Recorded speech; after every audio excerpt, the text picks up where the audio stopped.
કિશનભાઈ નગાભાઈ ડોડિયા, ગામ જાખરવાડા, તાલુકો ઉના, જિલ્લો ગીર સોમનાથ।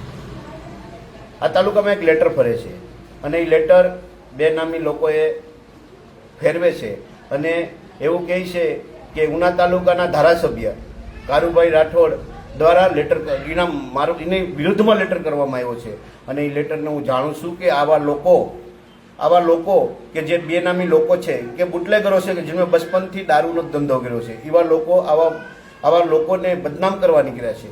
આ તાલુકાના ધારાસભ્યને હું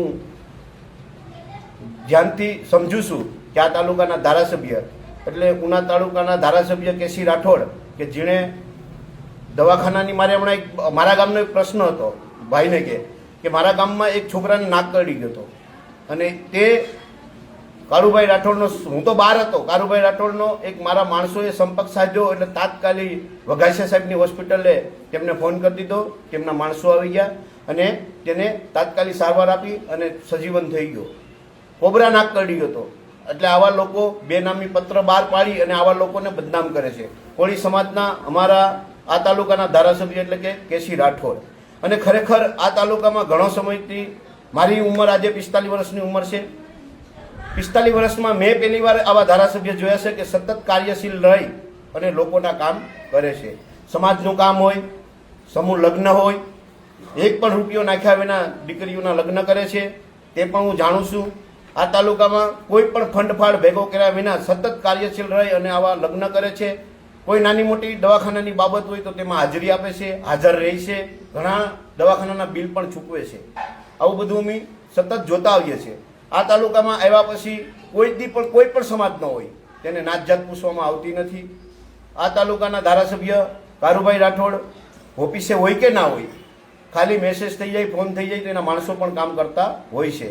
અને બીજું કે ઘણી બધી મહામારીની અંદર સતત પોતાના જીવનું જોખમ કર્યા વગર પછી તો કે વાવાઝોડું હોય, કોરોના જેવો કાળ હોય કે હમણાં કમોસમી વરસાદની અંદર સતત તે પણ તેમના ઓફિસના માણસો, તેમનું ફેમિલીના સભ્યો સતત લોકોનો સંપર્ક, ખેડૂતનો સંપર્ક સાધ્યો, છતાંય આવા બેનામી પત્ર બહાર પાડી અને આવા સારા માણસને બદનામ કેમ કરવો, આવા દિગ્ગજ નેતાઓને બદનામ કેમ કરવા, આવા લોકોનું સરકારમાં એની કેમ ઇમેજ ડાઉન કરવી, આ કામ સતત આવા લોકો કરે છે।